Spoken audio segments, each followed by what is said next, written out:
Hey guys, Magma here, and today we're back with a brand new video. And today we're going to be talking about Star Wars The Last Jedi.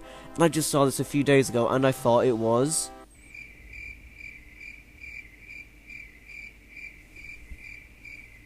okay. I didn't think it was terrible, and I didn't think it was amazing or great or even decent, because there is a lot of bad things about this, but there's also like good things in this. It's like, it's so like weird watching this because it goes from terrific to then just being awful. Like, there's definitely, this movie definitely is a mixed bag. I think it's okay, but we're going to get more into my opinions. So as I like to start with the positive, we're going to be talking about the pros. Now, Rian Johnson, because like before, like, you know, watching this movie, I was very excited for this because Rian Johnson is a great director. He made movies like Brick and Looper, which are fantastic movies. So I thought this was going to be better than The Force Awakens, which, you know, I'll give my entire ranking at the end of this video. But definitely the best thing about this movie is the ideas, and I feel like Rian Johnson had a lot to do with that, because there's like, you have all these amazing things that are coming up. Like, this is the part that I really loved, is, for example, the Force being expanded upon. We see, oh, by the way, spoiler alert, this is a spoiler review, we see Luke using the Force when he's like, of course, fighting Kylo Ren, but he's not there. It's like, the way they expanded on the Force, especially with the Force Ghost, where we see Yoda, he like clicks his fingers and lightning comes down, so Force Ghost can now actually do things, and he hits, you know, Luke Skywalker on the head with his stick, so they can actually interact, which, of course, expanding on the Force mythology, which is amazing, because like, before, we have like The Force Awakens, which did a little bit of that. We see Kylo Ren like searching Poe Dameron's mind. We see him stopping that blaster shot. So I really love how Rian Johnson is expanding on the Force here. And I also love Luke's interaction when he first sees the lightsaber, okay?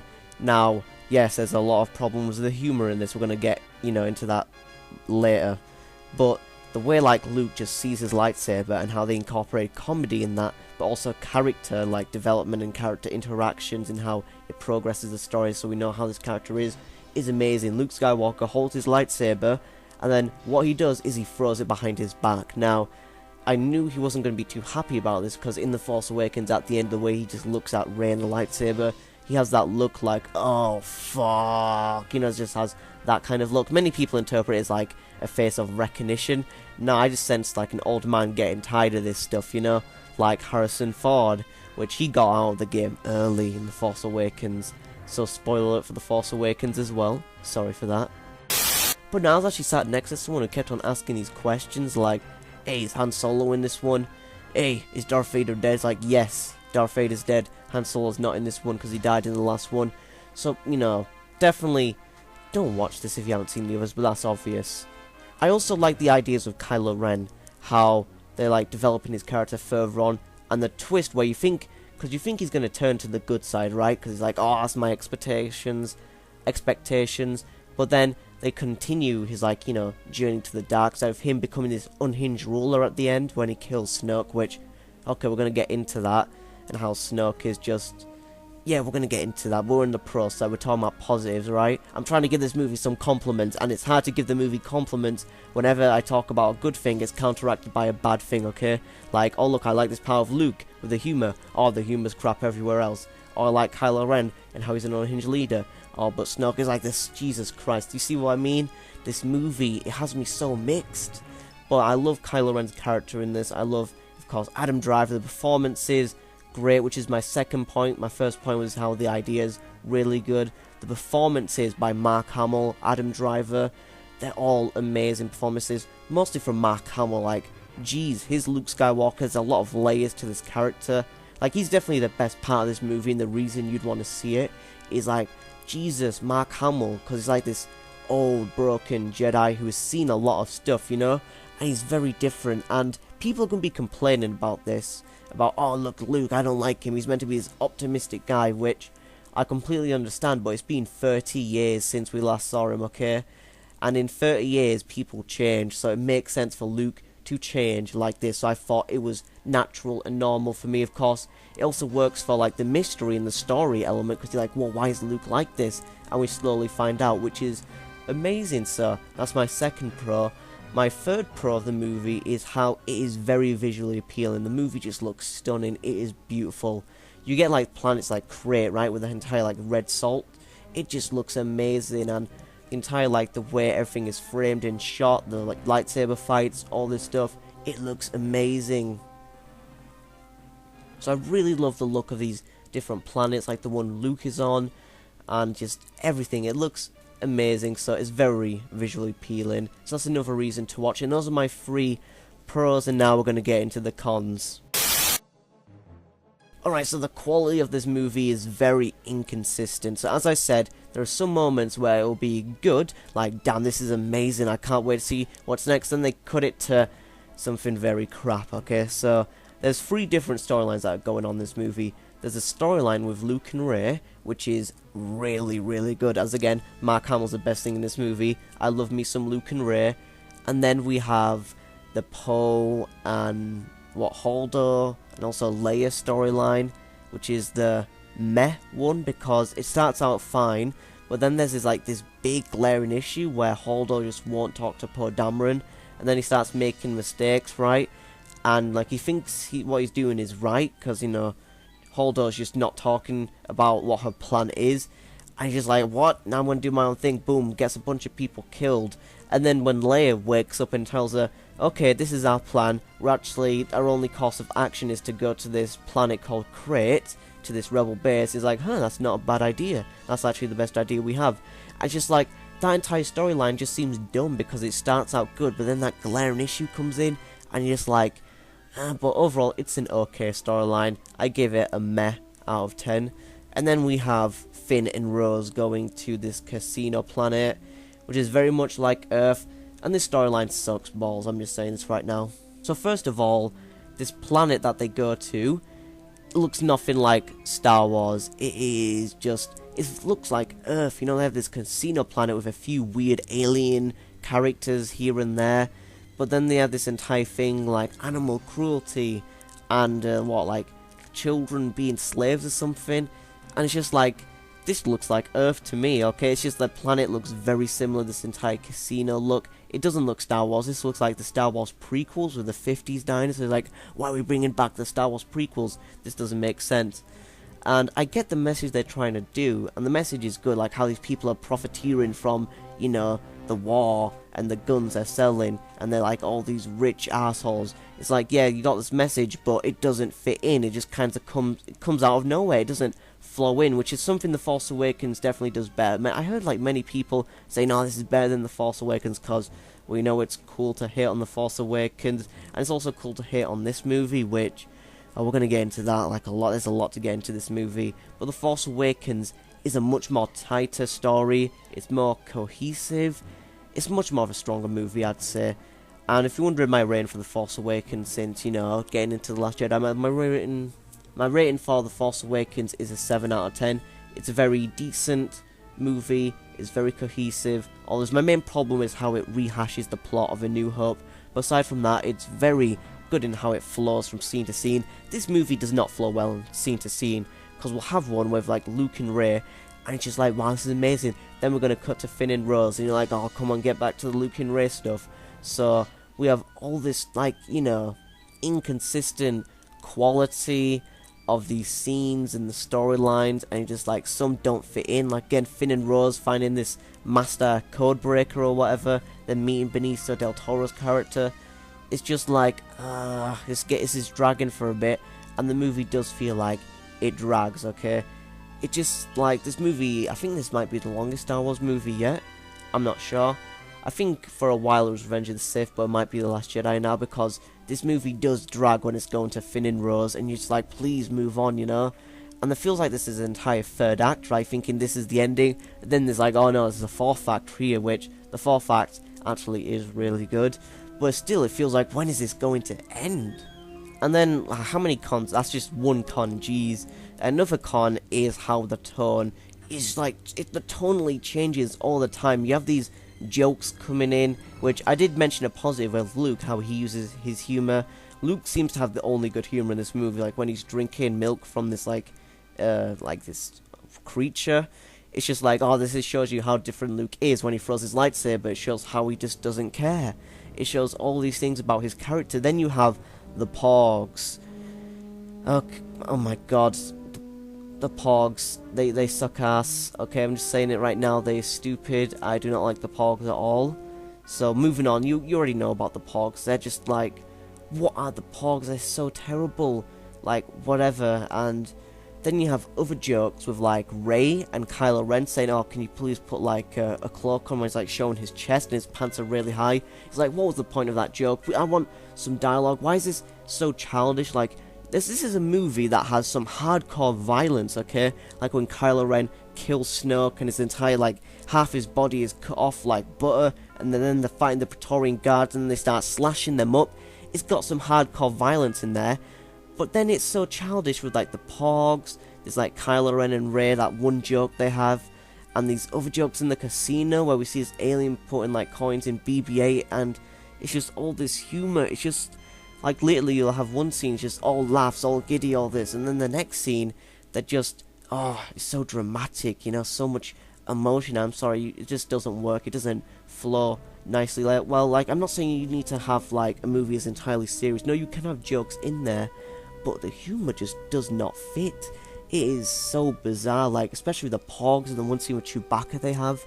It's awful, so the tone is just very inconsistent alongside the quality of the movie. And my third con is going to be the plot threads from The Force Awakens just being dropped or not caring. Now, the big complaint that the general audiences had for The Force Awakens is it didn't take any risks, you know, it played it safe, which I agree with, that is a problem, right? But this is like taking risks, but it's either not caring or you're taking bad risk, you know. It's like Austin Powers with, you know, the blackjack scene. 5. I'll stay. I suggest you hit, sir. I also like to live dangerously. And one of these plot threads we're going to talk about is Snoke, okay? So you're thinking about Snoke, right? He's got all this, he's really a mysterious character. They're building him up in The Force Awakens, right? He's this big hologram. Kylo Ren, he takes his orders, right? And he's killed in this movie, and like he only has 2 scenes in this movie, and that's it. We know nothing about him. Like, his face has this scar. We'll never know anything about him. And it's okay to not know, like, any backstory for him if he, like, does something epic and he left an impact. But he didn't leave an impact. He was just there to be, you know, a plot thing, right? He's just there to be an object for the plot for Kylo Ren, for his journey where he becomes this unhinged leader of the New Order, which is great. But you can do that and still make a great character. Like Snoke, there's a lot you could have done with him, and it feels like he was just such wasted potential. And it's just a big FU to pretty much the fans, because you just don't give any information to him. It's just, you set him up and then do nothing. It's like, with the Emperor, he made an impact, okay? He was in the movie a lot. We really like, especially that entire dynamic with Luke, Darth Vader, and the Emperor. Big dynamic in the Return of the Jedi. All this. Snoke, what does he do? Nothing. He doesn't do anything. We know nothing about him. He's bland. There's just nothing to him. He's just, it's terrible character writing. It's terrible writing overall, because it's so obvious he's just this object for the plot, where if you're writing, you're trying to, like, bring it, like, us out of it. You're meant to feel like, whoa, you know? But it's just so obvious that, oh, this is how you're going with the story now. Once the lightsaber turns away, it's just like, oh, that's how they're going to do it, like Kylo Ren.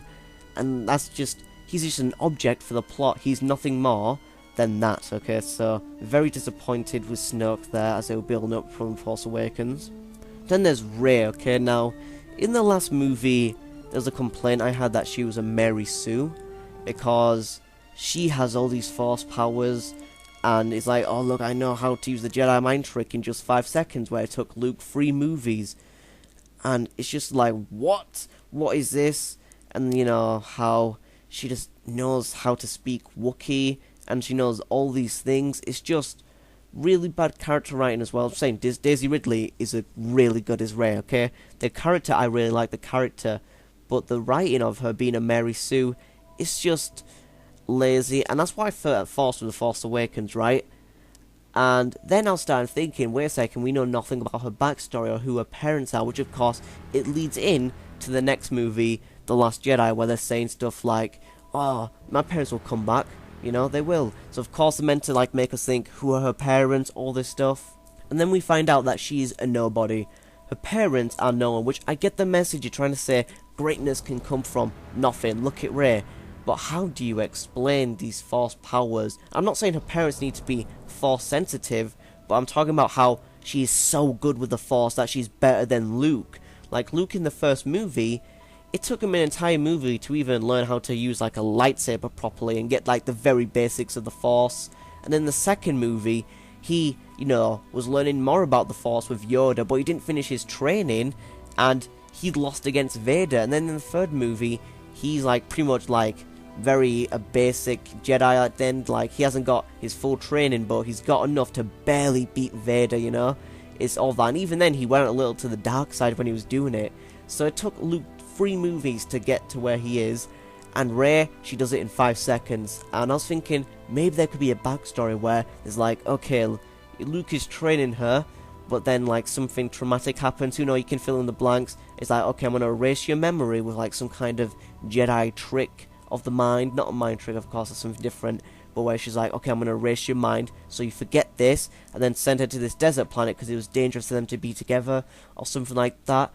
But no, we get nothing of that. Now this can still be answered by episode 9 because J.J. Abrams is directing it, and we know how his vision and Rian Johnson's visions are very different, so, you know, it's just... But I said that about The Force Awakens as well, saying, okay, maybe Rey is not a Mary Sue, because there still could be something about her backstory that we don't know that will explain this. But right now, it just says she's a nobody, so this movie itself is saying that there is no backstory to her, which then makes the last movie, because this is not about this movie about her being a Mary Sue, but it's about The Force Awakens, how it just kind of makes that like, yep, there's no explanation to fix that. Hey guys, I just wanted to stop this video that you're currently watching, just pause it for a bit, because while editing this video, I did see Daisy Ridley in an interview pretty much talking about the whole Mary Sue issue, and she said it was a sexist term because there's no thing like a Ryan Sue. I don't buy the Mary Sue thing anyway. I find the term sexist in itself because it's Mary Sue. I don't think there's a thing called Ryan Craig. When I was doing it, I never felt sure of, like, playing her, I never felt sure of what was going on. It wasn't like, this is happening and I'm so powerful and look at me go. And essentially all I found Rey trying to do in the first one was she was trying to do the right thing. Like, she was trying to help BB-8, and then she was trying to help Finn, and now she's trying to help the Resistance. It's not a sort of self-centered power that she's just exhibiting, because also she didn't ask for anything in the first one. Yeah. And I just want to say why that's really dumb, and she doesn't know what a Mary Sue means. Now, a Mary Sue is not a sexist term because it's a woman's name, and it's like, oh, so sexist towards women. The thing is, there's also a male term for this called Gary Stew, and yes, she might also be implying how, oh, Luke was also a Mary Sue, but as I explained in this video, it took Luke 3 movies to gain his powers, you know, to even use the Jedi mind trick, where with Rey, she learns it in just 5 seconds of the movie, so that is also debunked. But also the term itself, Mary Sue, it's just not sexist. What it means is a character that's basically overpowered and has everything, and the term originates from a Star Trek fanfiction where it was a character called Mary Sue, and she pretty much had all these powers to, like, you know, outsmart Spock, control, you know, fly the entire Enterprise, save the entire day, resist, you know, Captain Kirk's charms, all this stuff. That is what a Mary Sue is a character with all this power who, you know, really usually would be an author projecting him or herself into a character that they're writing, and this character is pretty much invincible. Nothing can stop them. They're really strong, invincible, and they outwit other characters, outsmart them, outbeat them. And there's no explanation for this. Like, for example, Rey saying, oh, you know, I can speak Wookiee. Oh, I know this, you know, ship, which, yeah, it can be explanations here and there, like, you know, from what you get, like, oh, she worked into the desert, but, you know, for her to know the Millennium Falcon more than Han Solo is also a bit like, suppose still that's not a big problem, but the thing is they keep on getting the problems up, like when she gets, you know, of course, captured by Kylo Ren. Yes, that's the only part where she's actually vulnerable throughout the entire movie, because other times we see these folks coming up to her, and boom, she beats them up because she is a strong character. Okay, I get that, but then when she gets captured by Kylo Ren, you're like, okay, this is the time for her to be vulnerable. But guess what? She's resisting Kylo Ren's entire Force trick, because she's also a Force wielder. And then she escapes with a Jedi mind trick. Just, I don't know how she learned that. That's like, because when you see Obi-Wan Kenobi use it in A New Hope, you're thinking, oh, you know, he's just some experienced Jedi. He already knows this trick. So and also Luke uses it when he's like in 3 movies through. So it shows you need to be an experienced Jedi to use that trick. Rey, she uses it in just like 5 seconds of knowing the Force. This is not a sexist term. This is just a story character problem where your character's overly strong, and she escapes by herself. Even when Finn is going to come and rescue her with Han Solo, she didn't even need the help because she is a Mary Sue, and she also beats Kylo Ren. How Rey beat Kylo Ren? Why is that so hard for people to get? Like, she's super strong and he's like so weak. And, you know, because he was like hit with Chewie's blaster, so I'll accept that, but still, when you pile on all these problems one after another, there's just too many give me points, you know what I mean? Just, I can't give you that point and that point and that point, because there's too many points to give. So I've rambled on long enough, because I really wanted to clarify this, in case you people were just a little confused by the term Mary Sue. This really originated with Max Landis when he used it, because before that, nobody really knew, like, you know, what this term Mary Sue meant. And since Daisy Ridley did say in an interview, oh, this is a sexist term, it was more important for me to clarify what this term actually means. So thank you, continue with the video. So yeah, it's just, that is my third con of the movie, is just those plot threads from The Force Awakens, Snoke and Rey being dropped, okay, none of that matters now. Which I heard some people be like, wow, how bold that was. I was like, that's not bold, that's just taking some dumb risk. Like, Snoke being killed, understandable, but you need to make him do something. Otherwise, it's just kind of obvious that you're only killing him because it's for, you know, Kylo Ren to go here.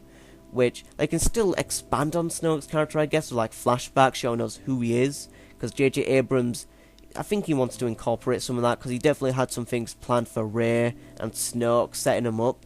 So what we're going to see in the next episode, I suppose. I suppose another con I had was characters just being forced in. It's just like too much of them. And a great example of this would be Captain Phasma. Oh my god, she was in the movie for no reason. So in The Force Awakens, there's a scene where she's put in the trash compactor. Oh, this character looks cool. Oh, she's, you know, taken out. But I blame that on the marketing, it's not the movie itself, just they had this character, but then the marketing's like, okay, she looks cool, let's put her in the posters, let's have an action figure of her. And since people really liked her in The Force Awakens, like, we want more, you know, it's like a Boba Fett character, except, you know, Boba Fett did more, like, you know, capture, like, Han Solo, you know, take him to Jabba the Hutt, all that stuff, he definitely did more.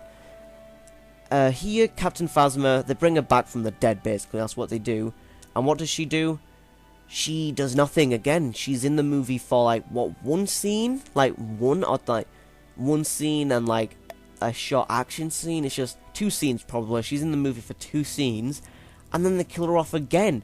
It's just like, what? And I heard that they're going to bring her back for episode 9. So what are they going to do? They're going to keep on killing her off, then bringing her back for no reason. This is just forcing in characters for no reason except putting them on the poster and making dollar bills, you know what I mean?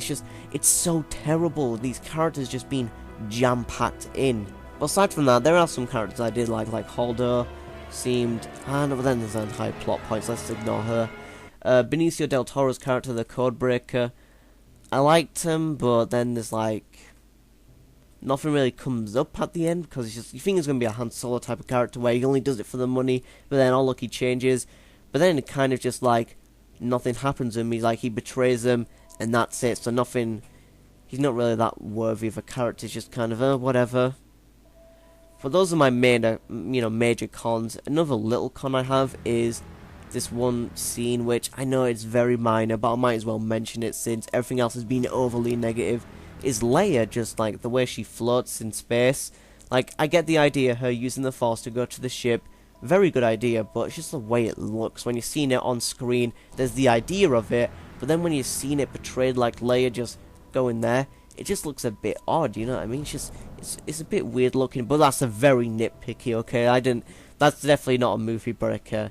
I'm just pointing that out because why not? So yeah, I've had a lot to say about this movie. Overall, although I said a lot of cons there there are still pros. You know, some ideas with like the Force, Luke, Kylo Ren, really good ideas. The performances are amazing. The movie is visually stunning.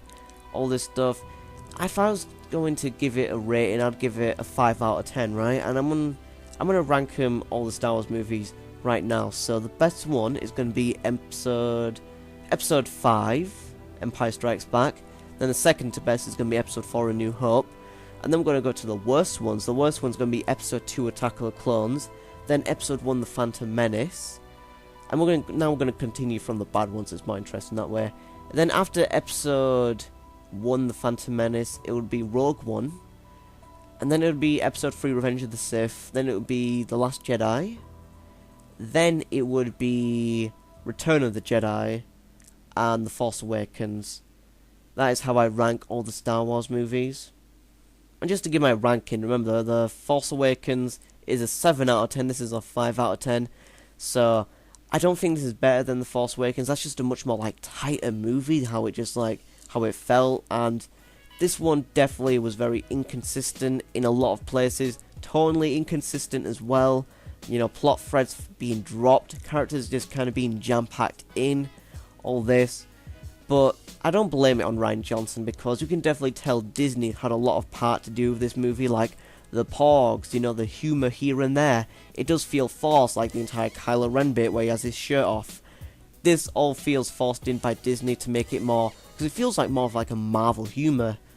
And yeah, I don't blame it on Rian Johnson, because I think he's a great director, and you can definitely tell there are some really terrific moments. Like, I didn't mention this, but my favourite scene from this movie, which was amazing, almost brought me to tears, is where Luke dies, right? So he's in there, he used all of his like Force powers to like, you know, project himself to stall pretty much Kylo Ren and the entire First Order. So they're not rebels, they're called the Resistance, they're pretty much rebels, so they can escape, right? And I thought that was great, that entire sequence there with the lightsaber fight, how he's just dodging all of it, and then see Kylo Ren running, and then he's like, you think he slices him in half, you're like, damn, this is some hardcore violence, and then he's still there, and we see him on there, like he's just doing this meditating thing, he falls down, and he sees the sunrise, just like the sunrise in Episode 4, A New Hope, right? He sees it, and the music plays, and at that moment, I think he's at peace, and he either I think he gives himself to the Force and just dies right there and then, just happy, and it's like a big arc his character goes through. That scene is amazing. That's what I mean. It's like, you have scenes that are amazing, and then you have scenes like the casino scenes with Finn and Rose, and also they were setting up another great moment with Finn sacrificing himself. He's like, okay, I'm gonna give my life, and then Rose comes out of nowhere, you know, saves Finn, because I was thinking, wow, Finn is going to sacrifice himself, man. This is a powerful scene, man. Oh, the tears. Oh, wait, no, Rose comes in. Oh, they have this awkward kiss. Like, what the hell were they thinking? Like, I don't know who to blame for this scene, okay? But yeah, there is a lot of inconsistencies with this movie.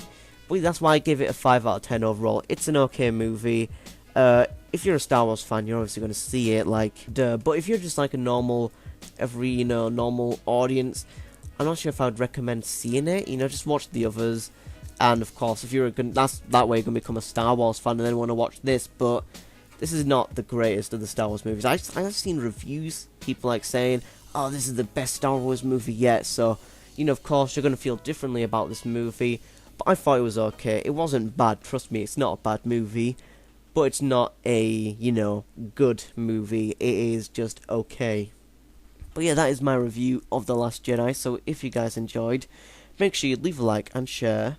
And if you come across the channel for the first time, why not subscribe, as I'll be making more videos, continue my regular scheduling, as I had to stop everything else just for The Last Jedi, because this is such a big movie release. But yeah, make sure you subscribe for all that content coming up. But anyway, that's been Magma Infinity signing out.